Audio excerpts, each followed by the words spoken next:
You are not being asked to spend money. You are being asked to answer a question that every civilization in human history has had to answer, usually without choosing to, usually over centuries, usually at enormous cost, before anything resembling order emerged. What makes a place into a country? You have $50 billion. You have a piece of land. You have a deadline. The question arrives all at once. That is the part nobody warned you about. Not the money, not the land, the question. Part 1. The deed. You are in a conference room on the 34th floor of a building in Zurich at 9:15 in the morning. The documents on the table are 412 pages. A man named Rolf, who has handled 2 previous territorial acquisition frameworks for private clients and speaks in the specific economy of a person who bills by the hour and knows it, is on page 63. He has been speaking for 41 minutes. Outside, the Zurich Sea is flat and gray. The land is 52,000 square kilometers. Coastal plateau on the western edge, 2 natural harbor inlets in the southwest. Semi-arid steppe inland. No population, no infrastructure, no existing claims. The legal transfer cost $1.8 billion, 3.6% of your total allocation, which is also, by category, the least expensive thing you will acquire on this project. Rolf pauses. You have one question. You do not ask it yet. The question is, what is the first thing a country needs? You are thinking airports, roads, a port deep enough for container freight, fiber cable, a banking framework, a currency peg, an investment charter. You are thinking in the vocabulary of infrastructure, because that is the vocabulary available to you. Everything you have built in your life has been infrastructure. Physical systems. Procurement chains. Capital deployed at scale against a defined outcome. It is the wrong vocabulary. You will spend the next 4 years learning this, not gradually. In specific rooms, with specific people, through specific documents. One wrong assumption dismantled at a time. When you stand to leave, Rolf shakes your hand. Clean slate, he says. You nod. You will think about that phrase for a long time. The problem with a clean slate is that someone has to draw the first line, and the first line determines every line after it, and no one tells you this until you are already drawing. It is not yet anything else. Part 2. The water. The first thing a country needs is water. Not airports, not roads, not a currency or a constitution or a foreign investment framework. Water first. Before any of those things, water. Which is the fact that every civilization that ever collapsed discovered in the same sequence, at the same stage, after the same expensive delay in facing it. You are in a temporary site office on the Western Plateau 6 months after Zurich. The hydrology report is 214 pages. A woman named Tavita, who holds a doctorate in hydrogeology from the University of Auckland and has worked in Namibia, Jordan, and the Outer Maldives, sets it on the folding table and does not open it. The aquifer is viable, she says. Sustainable draw of roughly 40 million cubic meters annually. Supports approximately 180,000 people at standard consumption before you're importing. What if we plan for 300,000? Then you import from year 1, she says, which means the country runs on a supply chain, which means the country runs on whoever controls the supply chain. You sit with that for a long moment. Not because you hadn't thought about it, because you had thought about it incorrectly. As a logistics problem rather than a sovereignty problem. The difference between those two framings is the difference between building infrastructure and building a country, which is something no planning document explains before you begin, and which you cannot fully understand until you are standing in a temporary structure on a semi-arid plateau with a hydrology report that has just described your country's first hard limit. There will be others. Tavita's is the first. You fund 4 desalination plants. $2.9 billion across 3 years. You build the aquifer management system in parallel. You offer Tavita the directorship. She takes it after 6 weeks of negotiation over governance independence, her authority protected from political override, which is the right instinct, which is exactly why you wanted her in the role. The first thing a country needs is water, not as policy, as physics. Part 3. The workers. The construction phase. Requires 40,000 people. They arrive from 14 countries. Structural engineers, site supervisors, civil contractors, logistics coordinators, a procurement office in Singapore, a materials consortium in Seoul, a camp management company out of Dubai that has run this scale of operation before on offshore platforms in the Norwegian sector. They are contractors. They are not citizens. The distinction looks clean in the planning documents. It stops being clean at month 8. A man named Faraz, Bangladeshi, structural engineer. 7 years across 4 continents, 4 languages.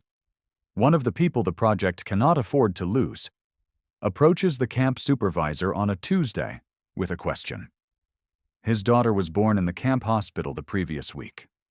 What is she? The question moves up the chain. It reaches your legal team in London. Your legal team escalates it to you. You are in the same site office, different morning. There is no precedent document because you are the precedent. The sovereignty framework purchased in Zurich defined territory. It defined nothing about a child born on that territory, because when the framework was designed, no one anticipated that a question this particular would arrive in month 8 of a construction phase before a single permanent resident had set foot on the land. She is a resident, you say, with a pathway to full citizenship at 5 years, healthcare, education, full access from day 1. Same as anyone. Your legal counsel, a woman named Esther from Cape Town, writes it without changing expression. Not approval, not hesitation. The specific economy of someone who understands that the answer has been given and that her job is now to give it structure. We'll need a formal framework, she says. Write it, you say. The framework becomes Article 14 of your eventual constitution.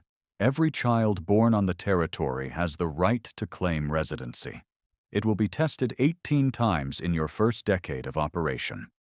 Every time, it will hold. Not because the law is inflexible, but because it was written to mean what it says, which is rarer than it should be, and which people recognize the moment they read it. You will not know her name for 6 years. Part 4. The currency. You spend 3 months on the currency question, not because it is technically complex, though it is technically complex. The monetary economists you commission from 4 institutions produce 622 pages across 17 modeling scenarios. But the real problem is not in the models. The real problem is what a currency claims. A currency is not money. Money is a tool. A currency is a declaration. It says, this place is real enough that its units of account carry value. That declaration requires something no capital allocation can specify. It requires belief. And belief is the first thing on this project with no purchase price, which is the first time in 4 years you encounter a problem that cannot be solved by writing a check. You meet with a man named Desmond in the same Zurich building where Rolf laid out the land documents 14 months before. Desmond was deputy governor of a central bank in West Africa for 9 years. He has watched 3 currency collapses from the inside. He arrives without notes. Peg it to the dollar, he says, for the first decade. Build reserve credibility before you think about floating. The people who will come trust the dollar. They don't trust you yet. That isn't a criticism. That's the situation. How does that change? He looks at you. You make decisions that cost you something when the system requires it. Not decisions that are convenient. Decisions that are expensive and correct and visible. People watch for those. That is all credibility ever is. A pattern of costly, correct decisions made in public. You peg to the dollar. You build the reserve fund to $4.2 billion. In year 2 and year 4, situations arise where your legal framework would permit you to take the cheaper option. Both times, Desmond calls and says, "Take the loss." Both times, you do. Both times, the currency holds. That is all it ever needed to be. Part 5. The law. You have to write laws, not borrow them, not adapt a model civil code from an existing jurisdiction and rename it. Write them.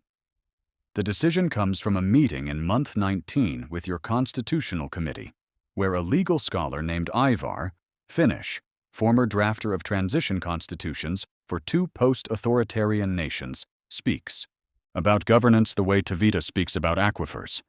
Says something you cannot set aside. Borrowed law tells the people who come that this place is a version of somewhere else. If you want them to believe it is real, give them laws that belong to it. You begin with property. It takes 9 months, 32 working sessions.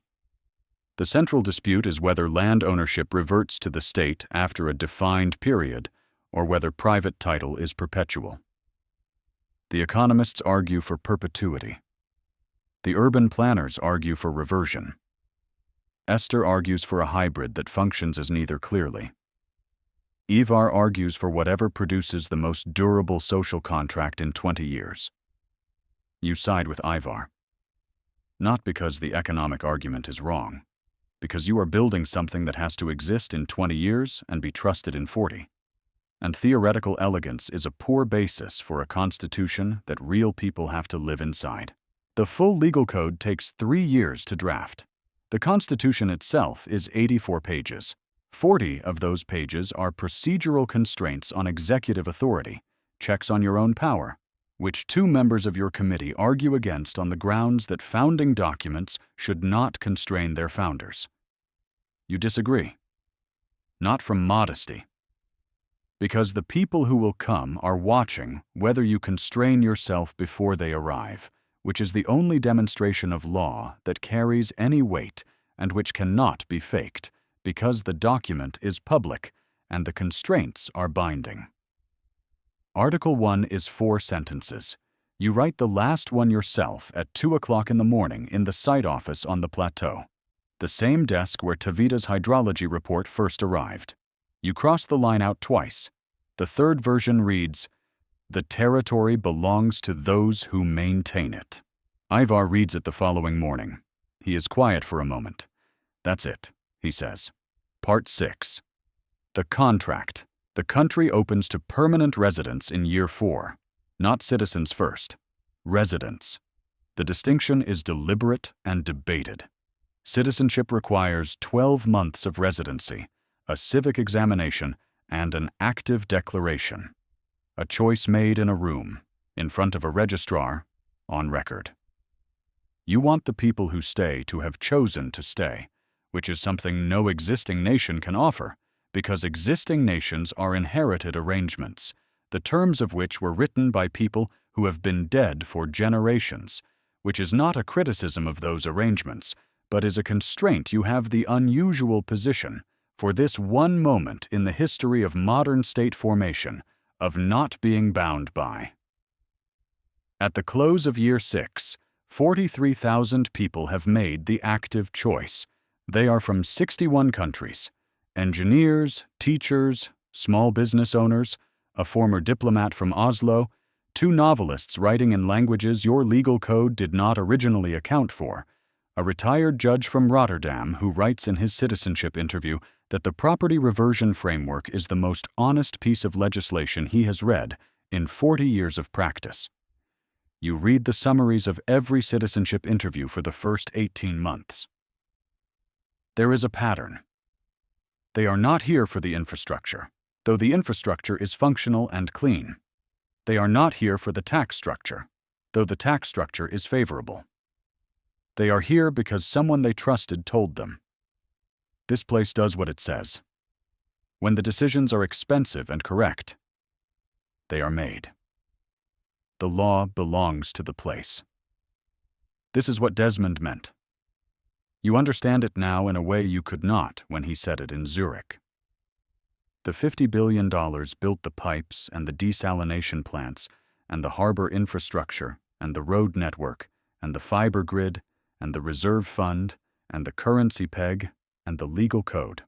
All of it necessary, none of it sufficient.